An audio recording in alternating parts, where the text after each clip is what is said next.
Next है terminal velocity. Definition कर लेते हैं पहले। It is the maximum constant velocity acquired by the body while falling freely in a viscous medium. अगर कोई भी ऑब्जेक्ट फ्रीली नीचे की तरफ आ रहा है, स्टार्टिंग से ही हमें टर्मिनल वेलोसिटी नहीं मिलती, ठीक है ना, एक कंडीशन सेटअप होती है जिसके बाद हमें टर्मिनल वेलोसिटी मिलती है। और वो टर्मिनल वेलोसिटी क्या होती है? जिस टाइम पर वेलोसिटी की वैल्यू क्या हो जाती है? कांस्टेंट हो जाती है, ठीक है, मतलब उसके ऊपर कोई नेट फोर्स नहीं रहता। जब नेट फोर्स नहीं होगा तभी तो वेलोसिटी की वैल्यू कांस्टेंट होगी, ठीक है ना। तो नेट फोर्स उसके ऊपर नहीं रहता, दैट मीन्स एक्सेलरेशन की वैल्यू जीरो हो जाती है। फिर हमारे को वेलोसिटी क्या मिलती है? कांस्टेंट मिलती है। उस पॉइंट पर बॉडी क्या है? फ्री फॉल करती है। कहां पर? एक विस्कस मीडियम में, ठीक है। इसको हम प्रूफ करेंगे। प्रूफ नहीं, हम इस स्टेटमेंट से वेलोसिटी, इस टर्मिनल वेलोसिटी की वैल्यू जो है वो आइडेंटिफाई करनी है, ठीक है। अब यहां ध्यान से देखो, अगर मान लिया हमने क्या किया, एक स्फेरिकल बॉडी हमने, एक स्फेरिकल बॉडी है हमारे पास, लेट ए स्फेरिकल बॉडी, ठीक है, let a spherical body falls freely in ए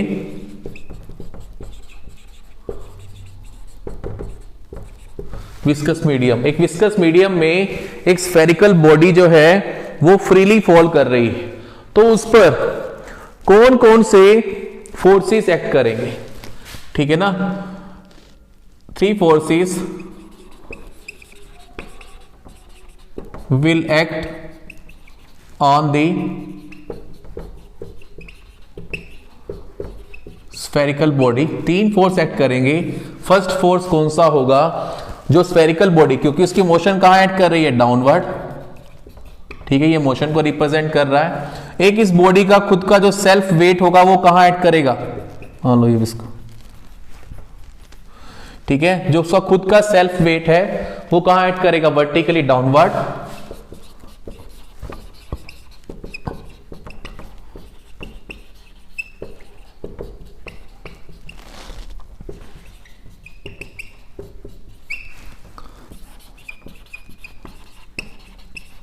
ठीक है ना, वर्टिकली डाउनवर्ड एक्ट करेगा।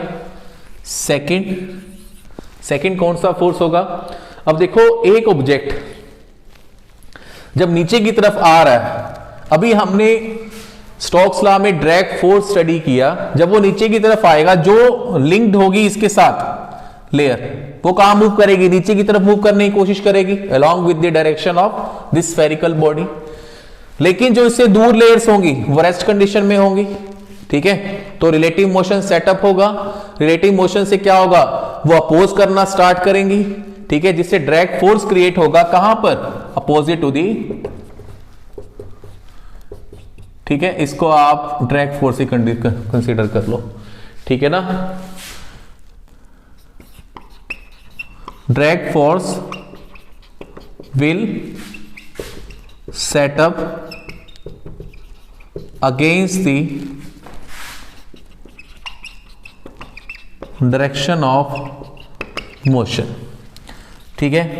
थर्ड, बायोंसी हमने लास्ट फ्लूइड स्टैटिक्स में हमने स्टडी किया था, बायोंसी फोर्स, बायोंट फोर्स हमने बोला था। अगर मैं ऑब्जेक्ट को किसी भी मीडियम में या किसी भी फ्लूइड जो रेस्ट कंडीशन में उसमें डिप करूंगा तो क्या होता है? फ्लूइड जो है वो फोर्स एक्सर्ट करता है उसे ऊपर लाने के लिए, ठीक है ना। फ्लूइड क्या चाहेगा कि ऑब्जेक्ट जो डिप किया वो कहां मूव करे? ऊपर की तरफ, अपनी इनिशियल कंडीशन में वापस जाए। तो एक हमारे पास विस्कस फोर्स भी सेटअप होगा जिसे हम बायोंट फोर्स बोलते हैं, ठीक है ना, बायोंट फोर्स, ठीक है, जो क्या क्या करेगा? उसको, जो हमने स्फेरिकल बॉडी को डिप करवाया है उसे उसकी इनिशियल कंडीशन ऊपर ले जाने की कोशिश करेगा, ठीक है। This force is known as viscous force, ठीक है, या हम उसे बोलते हैं बायोंट फोर्स, ठीक है ना। तो अपवर्ड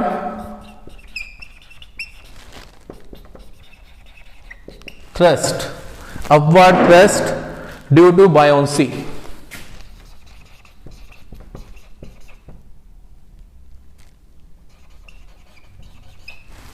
ठीक है, due to buoyancy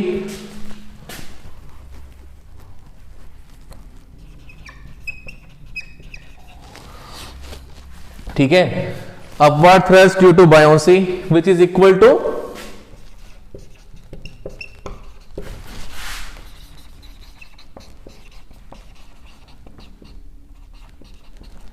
wait of fluid displaced के इक्वल। ठीक है, इसको आप बायोंटी बी से शो कर लो, हमने नाम नोटेशन सेम दे दिया, जो जिस टाइप का फोर्स है उस टाइप की नोटेशन दे दी। 3 फोर्सेस एक्ट करेंगे, self weight vertically downward, drag force vertically upward, resistive force होता है वो, और बायोंट फोर्स वर्टिकली अपवर्ड। ठीक है, इतना नोट डाउन करो। ठीक है, यहां तक देखो अब क्या होता है, सेल्फ वेट की वजह से वो नीचे की तरफ मूव कर रही है।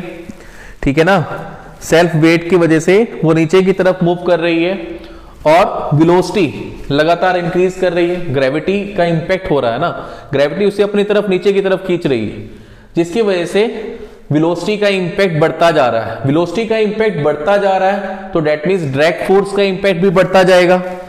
ठीक है ना, ये हमने किया था सारा। अगर वेलोसिटी का इंपैक्ट इंक्रीज होगा, अगर ऑब्जेक्ट की वेलोसिटी इंक्रीज करती है तो जो अपोजिंग फोर्स है, जो हमारे पास ड्रैग फोर्स हम कंसीडर कर रहे हैं, जो अपवर्ड लग रहा है, उसकी वैल्यू भी क्या होगी, लगातार इंक्रीज होगी। ठीक है, बहुत ध्यान से समझनी है ये बात। इतने ये फोर्सेस एक्ट कर रहे थे, अब एक बात ध्यान से समझो, अब ऑब्जेक्ट जो है वो लगातार नीचे की तरफ आ रहा है under the influence of acceleration due to gravity. ठीक है ना, due to acceleration due to gravity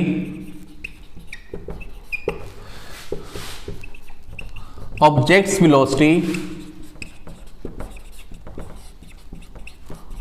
keeps on increasing, वो लगातार इंक्रीज हो रही है। ठीक है, अगर वो लगातार इंक्रीज हो रही है तो this will lead the increment in drag force. अभी हमने किया ना, ड्रैग फोर्स वेलोसिटी के ऊपर डिपेंड करता है। अगर वेलोसिटी इंक्रीज होगी तो ड्रैग फोर्स के अमाउंट भी इंक्रीज होगा। वेलोसिटी इंक्रीज होने से ड्रैग फोर्स का अमाउंट भी इंक्रीज हो रहा है, जिस वजह से क्या होगा, देखो बायोंट फोर्स तो फिक्स है, उसकी वैल्यू तो कांस्टेंट है। उसकी वैल्यू कांस्टेंट क्यों है, क्योंकि वेट ऑफ जो फ्लूइड हमने जो उसके अंदर डिप किया है वेट, ठीक है, वो वैल्यू तो हमेशा फिक्स रहेगी ना, वो वैल्यू तो चेंज नहीं होगी। चेंज क्या हो रही है, वेलोसिटी चेंज हो रही है, उसकी वजह से ड्रैग फोर्स चेंज हो रहा है। बायोंट फोर्स की वैल्यू जो है वो फिक्स है। ठीक है, तो एक कंडीशन ऐसी आ जाती है, एक कंडीशन ऐसी सेटअप हो जाती है, एक स्टेज ऐसी आती है जिस टाइम पर sum of drag force and buoyant force becomes equal to weight. ठीक है ना, वो वेट के इक्वल आ जाते हैं। ठीक है ना, a stage will come where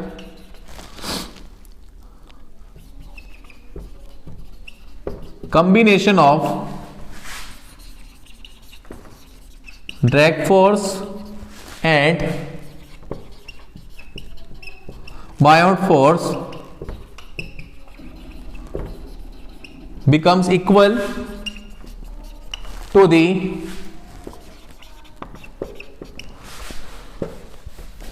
true weight of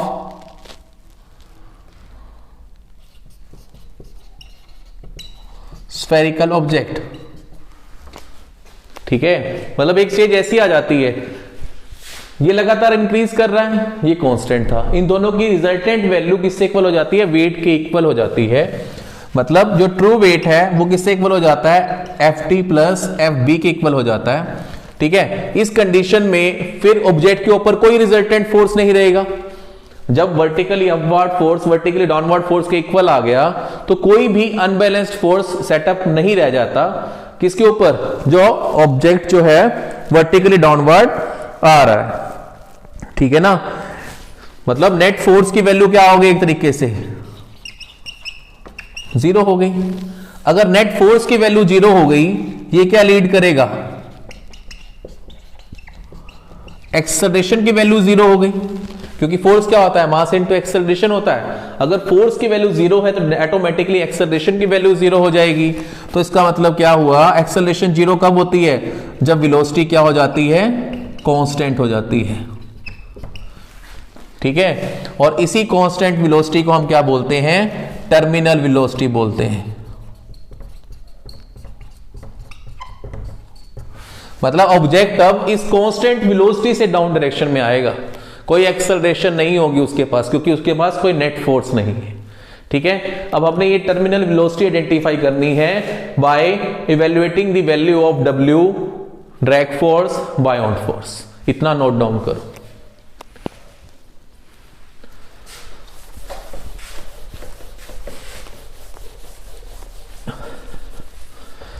ठीक है, अब यहां देखो, सबसे पहले वेट इवेल्युएट कर लो, ट्रू वेट।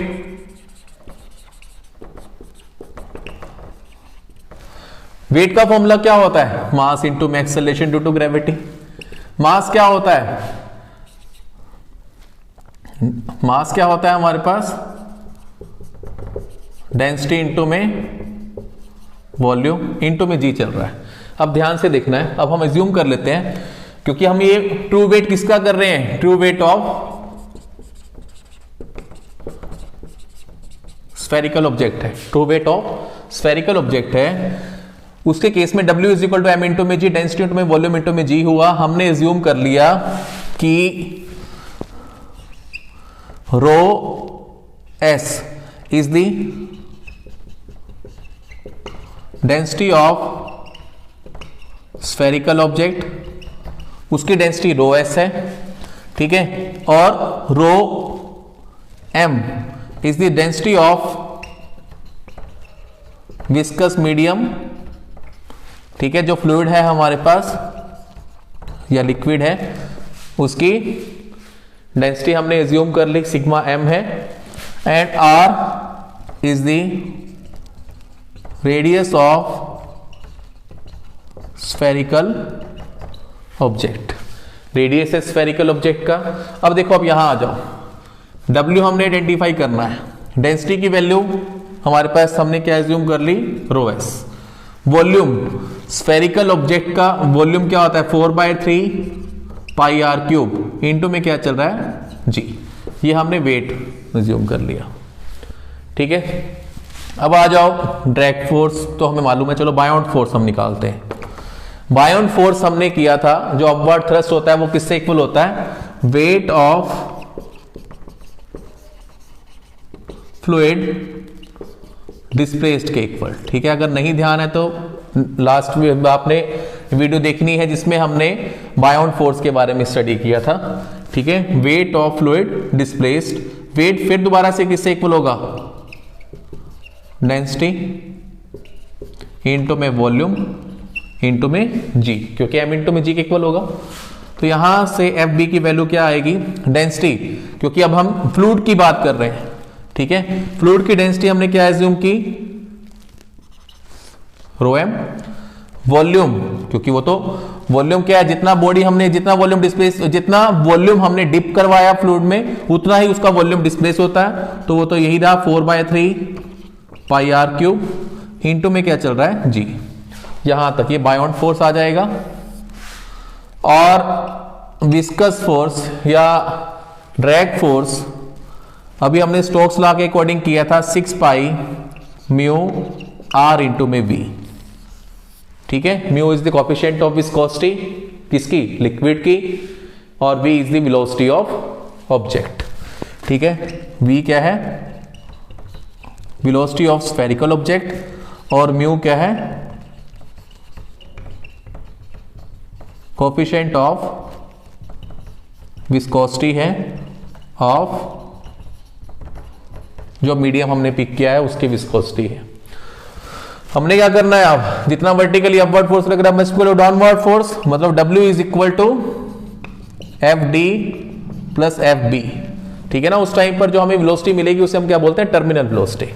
अब W की वैल्यू क्या है, rho s 4/3 pi r cube into में g is equal to F D की value rho m, sorry 6 pi mu r into में v plus rho m 4/3 pi r cube into में g. ठीक है, मुझे वैल्यू वी की चाहिए, तो ये वेक्टर को हम इस साइड ले जाएंगे। ठीक है, इतना पॉज करके नोट डाउन करो। देखो यहां तक हमने कर लिया। अब हमने क्या वैल्यू इवेल्युएट करनी है, वैल्यू ऑफ वी। तो हम ये टर्म को शिफ्ट कर देंगे अलोंग दिस साइड। तो हमारे पास देखो 6 पाई म्यू आर इंटू में वी। ठीक है, इसकी वैल्यू हमें वी की वैल्यू आइडेंटिफाई करनी है। इस पोर्शन को यहां पर ले गए तो वैल्यू आ जाएगी rho s 4/3 pi r cube into में जी माइनस, क्योंकि ये पोर्शन इधर आया है, rho m 4/3 pi r cube into में जी। जो कॉमन आउट आता है वो कॉमन आउट हम ले लेंगे। जैसे ये 4/3 पाई आर क्यूब इंटू में जी कॉमन आउट आ गया, यहां रह गया रो एस माइनस रो एम, और ये वैल्यू चल रही है 6 पाई म्यू आर इंटू में वी। अब देखो हमें वैल्यू आइडेंटिफाई करनी है वी की, तो ये 4/3 पाई आर क्यूब इंटू में जी रो एस माइनस में रो एम। इस पोर्शन को हम राइट हैंड साइड ले जाएंगे, जो वैल्यू है 6 पाई म्यू इंटू में आर। अब देखो अब जो वैल्यू कैंसिल आउट होती है उसे कैंसिल आउट कर देंगे। से पाई कैंसिल आउट हो गया, एक आर से एक आर कैंसिल आउट हो गया, और ये 2 ये 3। हमारे पास जो वैल्यू बन जाएगी रीअरेंज करके वो आ जाएगी 2 इंटू में आर स्क्वायर इंटू में जी, ये रो एस माइनस रो एम चल ही रहा है, डिवाइडेड बाय क्या आ रहा है 9 म्यू। ठीक है ना, यही रह जाएगा। 3 × 3 9 हो जाएगा, म्यू यहाँ चल रहा है, यहाँ पर 2 आर स्क्वायर इंटू में जी, ये टर्म बन जाएगी। थोड़ा और रीअरेंज कर लें तो हम वैल्यू लिख सकते हैं इसको, जो 2/2 r square rho s minus rho m g divided by 9 mu. ये वैल्यू हमारे पास आ जाती है, this is the value of terminal velocity. Terminal velocity की वैल्यू हम यहां से आइडेंटिफाई कर लेते हैं। ठीक है, v इज दी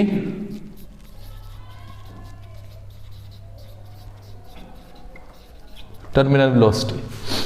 अब देखो कुछ नहीं किया, सारा रीअरेंज किया। इस पोर्शन को हम इसमें माइनस करेंगे 4/3 पाई आर क्यूब जी, यहां पर भी है, कॉमन आउट ले लिया, ये टर्म रह गई। रीअरेंज करके हम फाइनल सोल्यूशन पे पहुंच जाते हैं। यहां से हमारे पास एंड कंक्लूजन क्या निकलता है, जो ऑब्जर्वेशन हम फाइंड आउट करते हैं। ऑब्जर्वेशन क्या आती है कि जो ये v है,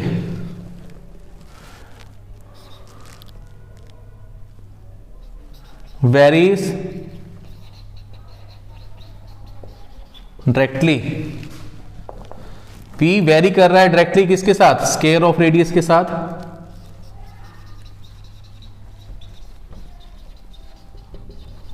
square of radius, square of radius, ये रेडियस किसकी है, ऑफ स्फेरिकल ऑब्जेक्ट। ठीक है, इसके तो इसके साथ डायरेक्टली है, स्क्वायर के, ठीक है ना, रेडियस के। सेकंड क्या ऑब्जर्वेशन हमने पिक की, जो v है वो इनवर्सली प्रोपोर्शनल है, वेरीज इनवर्सली विद, किसके इनवर्सली विद प्रोपोर्शनल है,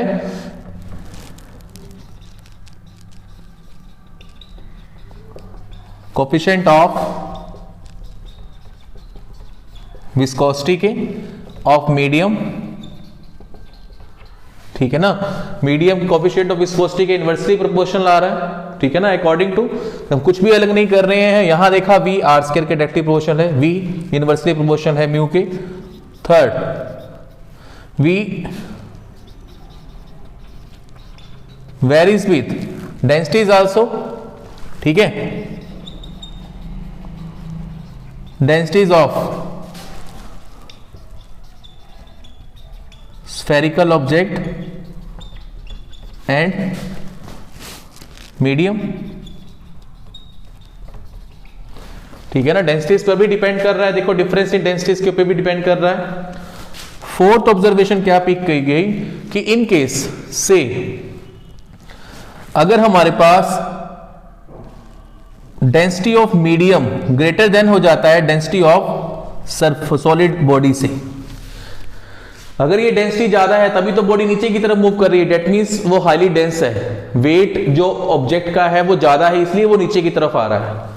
अगर density of body spherical object या बॉडी अगर उसकी डेंसिटी कम है किससे, इस मीडियम की डेंसिटी से, जैसे हम ये पिक कर रहे हैं, अगर ये वैल्यू कम हो गई ये वैल्यू ज्यादा हो गई तो हमारे पास एंड रिजल्ट जो आएगा वो नेगेटिव आ जाएगा। ठीक है ना, सपोज करो ये वैल्यू आपको गिवन है 500, ये आपको वैल्यू गिवन है 600, तो माइनस ऑफ 100 वैल्यू आ जाएगी, दैट मींस वेलोसिटी क्या हो जाएगी, नेगेटिव वेलोसिटी हो जाएगी। ठीक है, यहां आप लिखोगे then we will get negative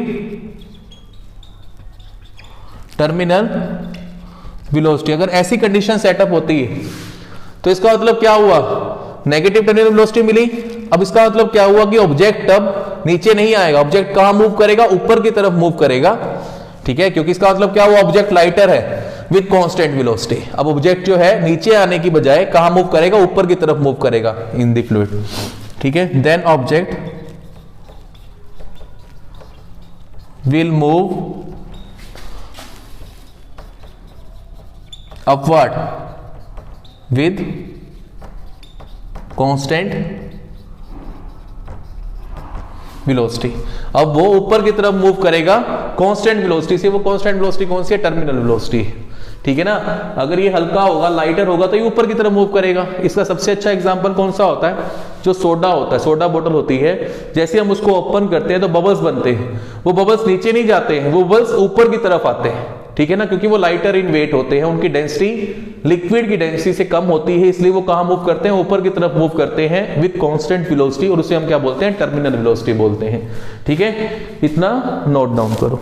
next है वेरिएशन ऑफ विस्कोसिटी। अभी तक हमने वेरिएशन ऑफ विस्कोसिटी वेलोसिटी के ऊपर डिपेंडेंट तो हमने स्टडी किया है कि वेलोसिटी अगर ज्यादा होगी तो विस्कोसिटी कम होगी, अगर वेलोसिटी कम होगी तो डेट मींस विस्कोसिटी ज्यादा होगी।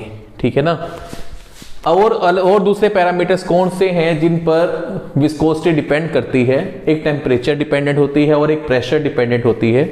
हमने फ्लूइड के लिक्विड के केस में ही स्टडी करना है। जब हम टेम्परेचर को इंक्रीज करते हैं, किसी भी लिक्विड के टेम्परेचर को इंक्रीज करते हैं तो उसकी विस्कोसिटी डिक्रीज करती है। ठीक है ना, उसकी विस्कोसिटी डिक्रीज कर जाती है, और ये रिलेशनशिप है mu T is equal to mu not divided by 1 plus alpha T plus beta T square. Alpha T mu T का मतलब क्या है, coefficient of viscosity at temperature T, और म्यू नॉट का मतलब क्या है, coefficient of viscosity at temperature 0 degree Celsius. मतलब किसी भी टेम्परेचर पर अगर हमें आइडेंटिफाई करनी है तो ये रिलेशन होता है 1 plus alpha T plus beta T square. Alpha and beta are the constants. ठीक है, अगर हम किसी भी लिक्विड का टेम्परेचर इंक्रीज करेंगे तो उसकी विस्कोसिटी क्या करती है, डिक्रीज करती है। लेकिन गैसेस के केस में उल्टा होता है, अगर हम टेम्परेचर को इंक्रीज करते हैं तो उसकी विस्कोसिटी इंक्रीज करती है। ठीक है ना, टेम्परेचर उसमें गैसेस के केस में उल्टा होता है, लेकिन वो हम करेंगे, लेकिन वो काइनेटिक थ्योरी ऑफ गैसेस में करेंगे। प्रेशर पे क्या डिपेंडेंट है, with increase in pressure viscosity of liquid क्या हो जाती है, इंक्रीज हो जाती है। अगर हम प्रेशराइज करेंगे, ठीक है, प्रेशर को इंक्रीज करेंगे फ्लूइड के ऊपर तो उसकी विस्कोसिटी क्या है, वो क्या हो जाएगी, इंक्रीज कर जाएगी। ठीक है, आ रही है बात समझ में, विस्कोसिटी भी इंक्रीज कर जाएगी। लेकिन गैसेस के केस में क्या होता है, प्रेशर के ऊपर डिपेंडेंट नहीं होती है, प्रेशर जितना मर्जी इंक्रीज करो डिक्रीज करो, विस्कोसिटी चेंज नहीं होती। ठीक है, वो भी हम काइनेटिक थ्योरी ऑफ गैसेस में करेंगे, इतना नोट डाउन कर लो।